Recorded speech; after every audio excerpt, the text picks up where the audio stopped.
And we'll take your first set of questions from Gabriel Gonzalez with K-Side Press. Hey Leon, how are you? I'm good, thank you. How are you? I'm doing well, thank you. Leon, so to talk about the last, year and everything going on, I wonder just when you had all those bad breaks, what was the kind of things that helped you to just move on and be happy day to day? Because obviously we can all imagine your frustration. Yeah, for sure. It was a lot of ups and downs over the last year or so, and um, I think what kept me motivated and kept me in the gym was my long-term goal, right, to be a world champion, and that's what kept me going to the gym every day and staying focused and knowing that one day, eventually, I'm going to fight again. So, let's use this time to grow my skill set. Let's use this time to refocus myself, and that's what kept me motivated. Being from the UK, we did hear recently about the passing of the referee Neil Hall. I was just wondering if you'd had any experiences running into him on the UK MMA scene. Yeah, I've seen him around. I don't think he's ref none of my fights, but RIP and condolences to him and his family and his friends. This might be a bit of an odd question, but in your opinion, is there a guy right now who is the quote face of UK MMA? Um, I think me. I'm the guy. I'm the guy that's doing it. I'm the guy that's active. That's on an 8 fight win streak. Just going into my ninth fight. So I believe that that's me. And after Saturday night, I'll prove that once again.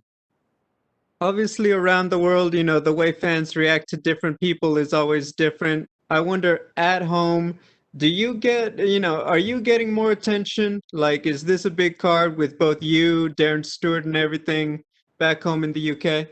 Yeah, for sure. Especially in my hometown, Birmingham. A lot of people support me. A lot of people look up to me, and this is one of my main reasons as well to compete and to do well Saturday night. My final question. Your hand gets raised with the victory on Saturday. What will you be most proud of in what it took to get there? Just my resilience, um, my ability to stay focused under pressure, and that's it. Really, just being proud of myself and how far I've came, and um, that's it. Really, just being proud of myself, everything I've achieved over the years, and being focused, or staying focused under adversity. Leon, it's great to see you back. Good luck. Thank you. We'll take our next questions from Sumik Dara with Sportskeeda. Leon, welcome back and hope you're doing well. Good. Thank you. So it's been a while, it's been a long time coming, but here you are, your first fight week in almost 2 years. Could you describe what the feeling is to finally get into that fight week zone as you prepare for your return to the octagon? Um, it feels good. It's been a year and a half. This is my last fight, and it feels good. This is what I've envisioned since the last time I fought 2019. When I arrived in fight week, it felt like home. It felt normal because this is what I envisioned all through camp, all over the last year and a half, and I'm looking forward to going out there and showing my new skill set, showing my new mental state, and performing to the best of my abilities. So, speaking of that last fight against RDA, a lot has changed in the sport, but with everything that's going around the world, that night there were 10,000 people in San Antonio for a main event fight, but here you are set to compete behind closed doors for the first time. Do you feel the absence of a crowd might be a factor for your return this weekend? I think it might be better for me. I've been preparing in an empty gym for a long time. What I mean, we don't play music in our gym, so it's just a quiet zone, and all people are there is me, my training partner, and my coaches, and I've been doing that now for the last year. So I think it would be better to focus, to be able to hear your corner more clearly. Um, as you know, I'm like a student of the game. I adapt easily. So for me to be able to hear my corner, it's going to be vital, and it's going to be good for that. And now that you're finally back, what are your expectations from the rest of the welterweight division? You know, you got the number 4 ranked Jorge Masvidal, who hasn't fought since last July, and then there's Colby Covington, who refused to fight you. Moving forward, what do you expect from these guys, and how do you expect things to play out? Um, After going and beat Belal Muhammad, if I was willing, I'll look towards the title shot. I think all these other guys, they don't want to compete. It seems like only guys who want to fight is me or probably Usman. Probably everyone else is making excuses, um, and waiting out and demanding stuff that they don't deserve. You know what I mean? This is a division built on divas. They all think they should get anything they ask for, and that's not how it works. That's why I got respect for Belal for stepping up. His fighters fight, you know, and this is what the UFC was built on. So, um, it is what it is. I'm focused on myself. I'm focused on Belal. This weekend, this is my title fight. I'm taking him 100% serious and focus on Belal. After that, I will look at the rest of the division. And last question before I let you go. The last defeat was in 2015 against the current champion. With the win this weekend, do you feel that the title fight should be next in line for you as you hope to avenge that loss against Kamaru Usman? Yeah, for sure, 100%. That's 9 in a row. After this weekend, um, that's the third most in the promotion history on the win streak. So I feel like I've rebuilt myself back up since last competing against Usman, and I deserve it. I've worked hard for it. I had no handouts, so I believe I deserve it. Yeah. Well, thank you for your time, Leon, and I look forward to your return this weekend. Thank you. We'll take our next set of questions from Damon Martin with MMA Fighting. Hey, Leon, kind of following up on that question, I'm sure you saw yesterday, Dana White said, quote unquote, 100%, you're next in line for a title shot with a big win this weekend. I know nothing is guaranteed in this sport until you have a contract and it's signed and delivered, but does it make you feel good, at least some part of you, knowing that, Dana is acknowledging that ahead of the fight? Yeah, for sure, 100%. To hear them, Dana speak of me in good luck like that it means a lot. But I am focused 100% on Belal Muhammad. I'm treating this weekend as my title fight. It's been a lot. I had a long time off. I'm for over a year, and I'm focused on Belal. So after this Saturday, I'll look towards that and talk to the UFC, talk to Dana White, and we'll go from there. You obviously leaning into this, you kind of, I won't say got into a war of words with Hamzat. There was a lot of chatter about his him being a prospect and all the things, and obviously you kind of fired back on that. I know you had some personal issues with Colby Covington and George Masvidal. There's no secret there, but this time you're fighting a guy in Belal Muhammad who's, he's saying he wants to beat you, but you got to expect that. But do you prefer the kind of personal battles versus this one where there's none of that, or does it matter to you? It just not really matter to me much. Also, Masvidal will be a total different story. That's that's different. But all our fights, they're all similar. They're all similar stylistically. They're all similar. I approach them all the same. So not really. I am taking him serious. I know he's a tough, durable opponent. He's beat some good guys, and I'm looking forward to going out there and competing. I expect him to come and try to win. Right? He's not coming just to make numbers up. I'm coming in there to put him away. So it's gonna be an entertaining fight. I'm curious, again, I don't want to look past this fight in any way, shape, or form, but in terms of the title shot, we don't know, maybe it is going to be just you and Kamaru Usman next, and that would be it. But obviously, I know there's been the chatter about him fighting Masvidal later this year. Assuming everything goes well on Saturday and you win, because you just came out this really long layoff, and a lot of it was not, a lot of it was out of your control.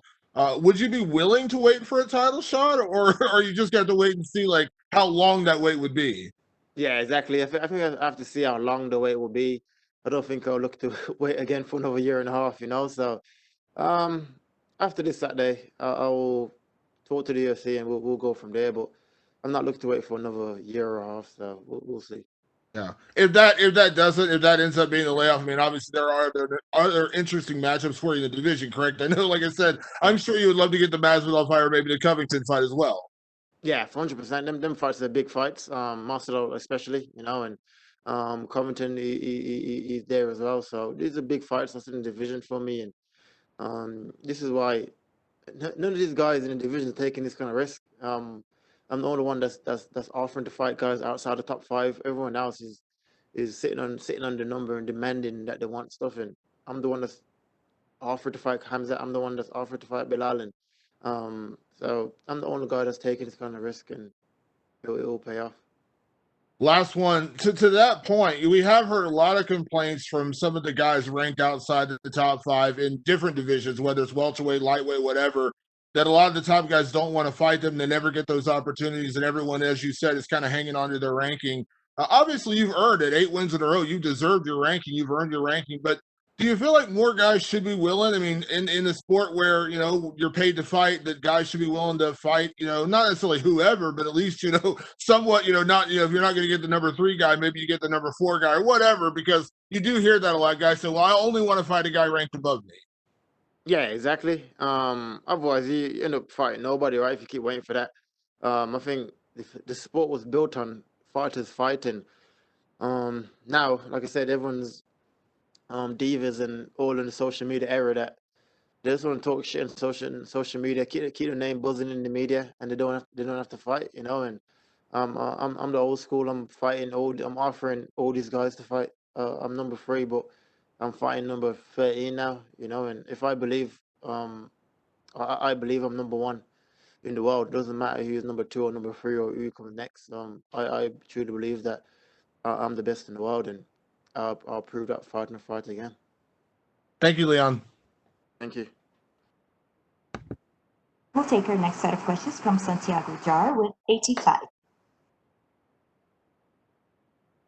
Leon, greetings from Amsterdam. How are you doing? I'm good, thank you.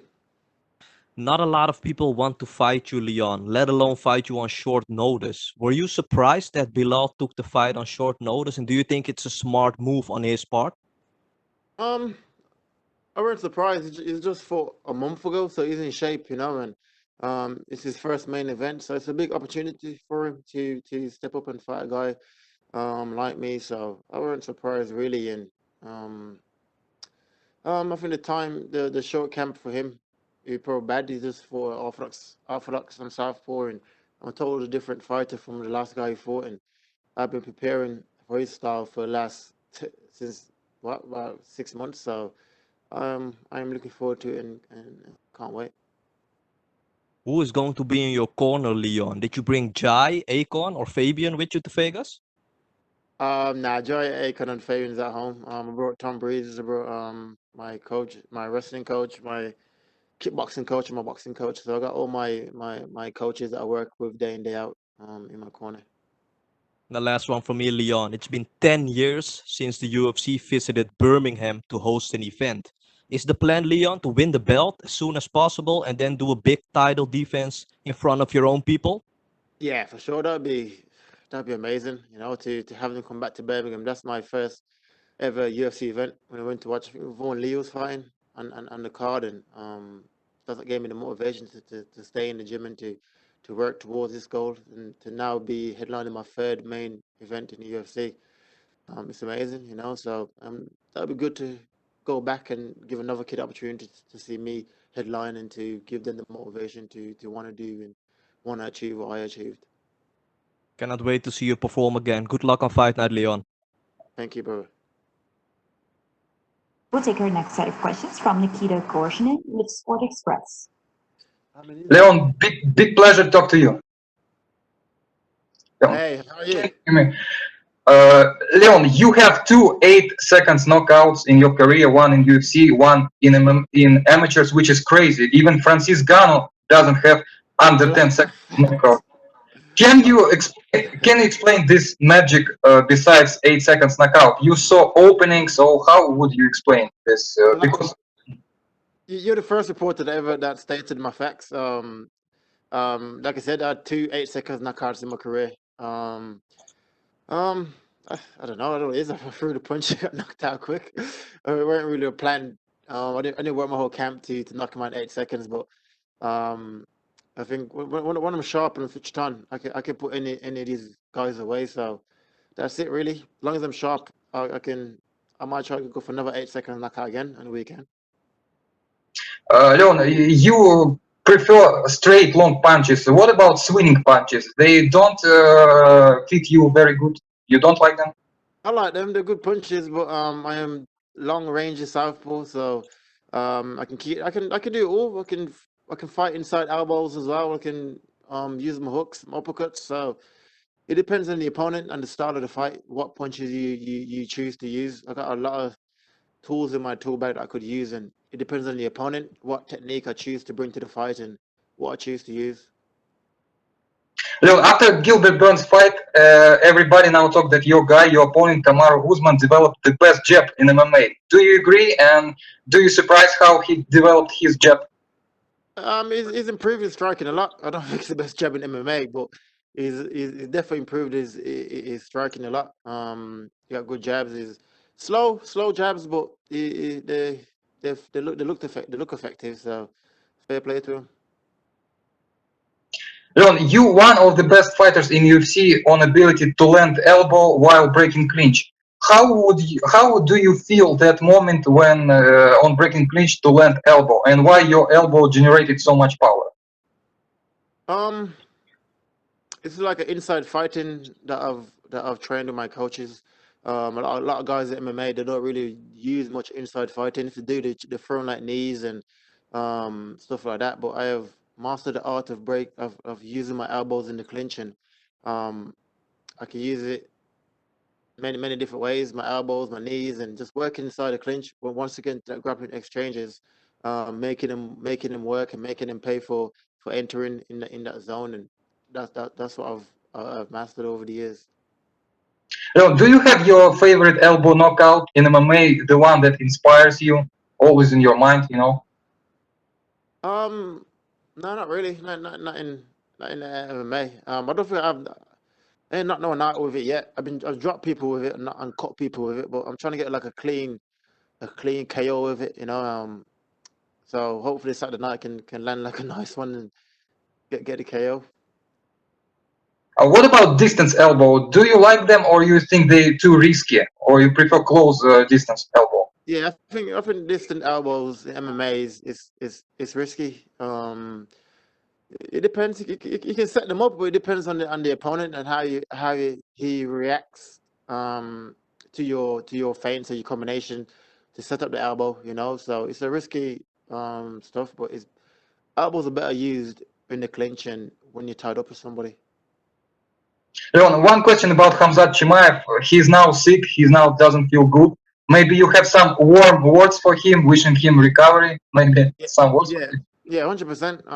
Obviously, fighting is fighting, but your health is the most important. And I know he's ill, so I wish him well. I wish him full recovery. I know he's a young man. He's got family and stuff, so I wish him well. And hopefully, one day we can meet down the line when he's recovered. But I'm looking towards a title shot after this fight, and yeah, that's it. Leon, about Khabib, there was one moment when everybody talks about that Khabib could be very good in welterweight. How do you think would he be able to dominate in welterweight like he did in lightweight, or become, I don't know, maybe top 3? How would you rate Yeah, his chances? 100%. It will definitely be in the top 5. He's good. I've trained with Habib before, and he's a solid grappler, strong. He's big as well. You know what I mean? He's not like a small lightweight. He's big enough for the weight. You know what I mean? So 100%. Leon, two last from me. I cannot ask you about Masvidal situation. How do you think personally this phrase that becomes legendary, 3-piece and a soda? Do you personally think it's funny line? It's a good humor. How do you think? Here's what it is. I don't really pay much attention to it. Yeah, here's what it is. I don't know. Leon, and the last one for me. I never seen a welterweight in my life with such small, slim waist like you. Can you explain this unique physique, and maybe when you go to mirror and looking at you and say, "Man, I have freaking small waist."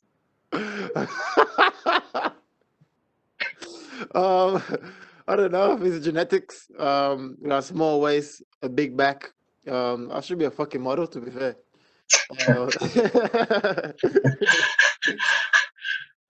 Leon, thank you very much. Best luck. We respect you so much. Thank you. Thank you. That's all the time we have for you today, Leon. Thank you.